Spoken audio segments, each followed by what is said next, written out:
Bienvenue pour vivre cet instant de parole de la vie éternelle avec Marc Joseph. Aujourd'hui, nous sommes le 15 octobre 2025 et je suis de retour pour te rappeler que ce jour du 15 octobre 2025 est pour toi un jour de grâce et de bénédiction, un jour sans condamnation, un jour sans accusation, un jour sans déprime, un jour sans découragement, parce que tu détiens dans ta vie la présence de Jésus-Christ, le Sauveur. Je disais hier, Jésus-Christ est la solution que Dieu le Père a envoyée pour nous les humains qui peuvent facilement nous trouver en détresse. Jésus-Christ est la solution pour toi, quel que soit ton problème, quelles que soient les difficultés que tu as affrontées, même quand on te dit qu'il n'y a pas de solution, il n'y a aucun moyen pour toi de t'en sortir, réalise que Jésus-Christ est venu pour être ta solution. Jésus-Christ, c'est la solution de Dieu pour toi. Je disais hier, même quand Jésus a annoncé qu'il allait être maltraité, torturé, tué, et qu'il va ressusciter, les disciples étaient tellement attristés de savoir que le Maître allait être mis à mort, qu'ils n'ont pas remarqué cette partie quand Jésus-Christ dit, les 3 jeunes jours, il ressuscitera. S'ils avaient intégré cela, eh bien, ils auraient dit, on va être mis à mort, eh bien, mis à mort, nous allons être fiers, heureux de voir comment il va sortir de la mort. Et c'est de cette même façon que nous aussi, il nous donnera la victoire sur la mort. Mais toi, réalise, Jésus-Christ a souffert pour toi. Jésus-Christ a été mis à mort pour ouvrir devant toi la porte de la vie éternelle, pour ouvrir devant toi les chemins de la vie éternelle, pour ouvrir devant toi les chemins de la victoire contre cette mort si redoutable que personne ne peut éviter. Ton corps n'évitera pas la mort, mais Jésus-Christ dit, si tu crois en lui, tu vivras éternellement. Amen. Personne, rien, ne peut t'empêcher d'entrer dans cette dimension d'éternité que Jésus-Christ est venu t'offrir. Donc, pas de panique face aux circonstances de cette vie terrestre. Pas de terreur, pas de déprime, pas de découragement, pas de colère, ça ne sert à rien. Quoi qu'il puisse arriver, utilise ta foi en Jésus-Christ, qui est la toute puissance de Dieu qui est en toi. Cette foi que tu as en Jésus-Christ, cette foi que tu as en Dieu le Père de Jésus-Christ, c'est la clé de ta victoire. C'est ce qui va te permettre de te réjouir dans toutes les circonstances. Tu ne vas pas te réjouir parce qu'il y a la souffrance, mais tu vas te réjouir parce que Jésus-Christ va te sortir de la souffrance. Et c'est ce que les disciples n'avaient pas compris. Ce qui les a rendus tristes, comme nous avons lu hier. Jésus a dit qu'il allait souffrir, mais il allait vaincre la souffrance. On allait les tuer, mais qu'il allait vaincre la puissance de la mort, qu'il allait ressusciter. Ils n'ont pas retenu cette dimension-là. C'est vrai, le parcours de cette vie est difficile, peut même être très difficile pour certaines personnes.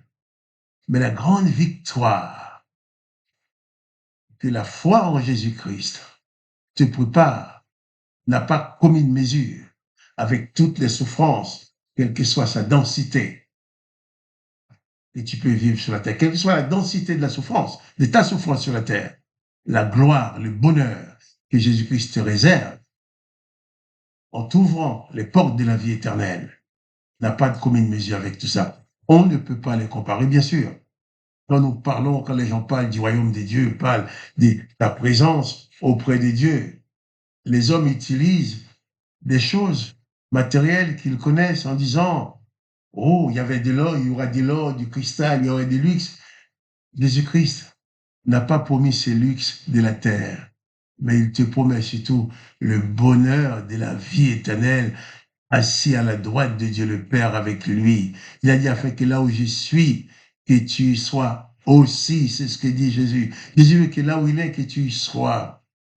C'est pour ça qu'il a accepté cette mort. C'est pour ça qu'il l'a annoncé à ses disciples pour les encourager, pour leur dire, si je veux mourir, d'accord, je vais mourir, mais c'est pour ouvrir devant vous les portes de la vie éternelle, pour ouvrir devant vous les chemins de la résurrection. Surtout, il leur a déjà dit plusieurs fois, celui qui croit en moi ne mourra jamais. Il ajoute, je le ressusciterai. Il a dit, mon Père ne veut pas que je perde un de vous qu'il m'avait donné et qu'il m'a donné. Et il dit, je le ressusciterai. Il dit, celui qui voit le Fils et croit en lui ne mourra jamais. Il dit, je le ressusciterai. Jésus promet cette promesse de résurrection. Or, pour être ressuscité, il faut que le corps meure. Et Jésus est ressuscité. Il fallait que son corps passe par la mort pour seulement montrer, comment nous allons ressusciter, comment il va nous sortir de la mort. Alors, que le nom de Jésus-Christ soit béni. Mais faites attention, les souffrances de Jésus-Christ, sa crucifixion n'a pas été inutile. Il a accepté d'aller jusque-là pour pousser jusqu'à sa plénitude les dimensions de l'amour de Dieu le Père pour toi, les dimensions de l'amour de Jésus pour toi. Réalise que tu es aimé de Jésus-Christ. Même si tu es en train de souffrir maintenant, réalise que tu es aimé de Jésus-Christ. Jésus-Christ a le pouvoir de calmer ta souffrance. Jésus-Christ a le pouvoir de faire disparaître la souffrance. Quelqu'un m'a dit une fois, mais Marc-Joseph, tu parles comme ça. Mais à quoi ça sert la souffrance dans la vie des humains? Oh là, tu restes bouche bée. Je ne peux pas dire grand-chose. Mais j'ai pu dire, c'est lui qui souffre et qui met sa foi en Jésus-Christ. Jésus-Christ connaît la valeur de sa souffrance. Moi, je ne connais pas. Je peux raconter des bêtises en disant tu souffres pour ci, pour ça. Non.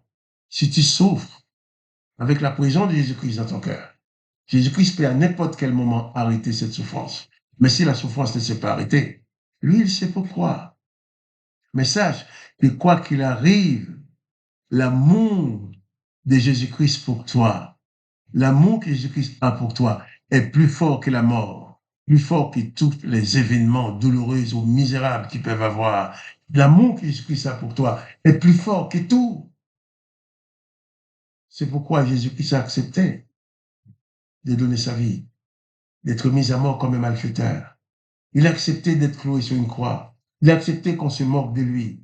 Il a accepté qu'on lui enfonce une couronne d'épines sur la tête. Il a accepté que son sang coule. Pourquoi? Tout ça, c'est pour te dire, voilà jusqu'à quel point je t'aime. Jésus, mourant sur la croix, c'est la plus grande déclaration d'amour que l'humanité n'a jamais connue. Et en mourant sur la croix, pour conclure cette déclaration d'amour, Jésus a pardonné même à ceux qui l'ont tué. Père, pardonne-leur, car ils ne savent ce qu'ils font.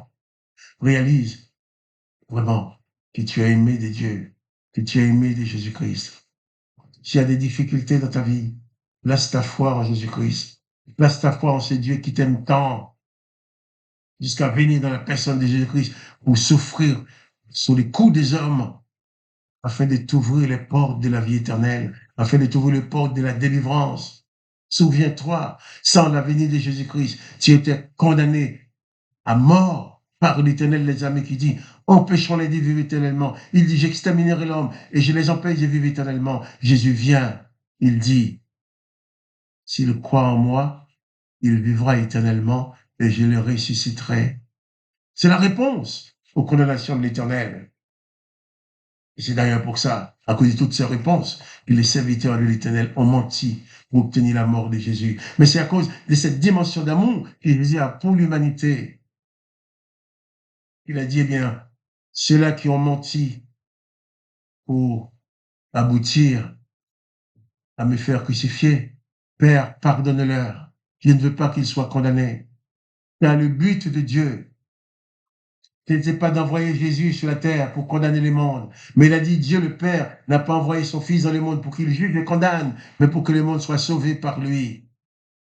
Cette mort sur la croix, la crucifixion de Jésus-Christ, considère ça comme la plus grande déclaration d'amour que tu as pu recevoir dans ta vie en disant, tu vois, je donne ma vie pour toi, je t'aime tellement que je ne veux pas reculer même devant la mort parce que je veux que tu sois sauvé de la mort éternelle. Je veux que tu puisses accéder à la vie éternelle. Je veux que tu puisses accéder à la paix. Je veux que tu sois délivré de toutes les puissances démoniaques. Je veux que tu sois délivré de toutes les condamnations que l'Éternel des armées a mises sur toi. Alors, réalise que tu as aimé de Jésus-Christ. Tu n'es pas n'importe qui. Tu es l'enfant bien-aimé de Dieu. Entends le Dieu le Père qui dit, comme il a dit pour Jésus-Christ, que toi aussi, tu es ton fils, tu es ta fille bien-aimée, en qui il met son affection. et pas de panique. Tu es aimé. Si les humains autour de toi ne t'aiment pas, c'est leurs affaires. Mais Dieu le Père t'aime jusqu'à donner la vie de Jésus-Christ pour toi. Accepte cette déclaration d'amour. Entre dans cette alliance d'amour avec Jésus-Christ en plaçant ta foi en lui. Car il dit, celui qui croit en moi vivra même s'il meurt. Il vivra éternellement. Même la mort n'aura pas de pouvoir sur lui. Alors, réalise cela.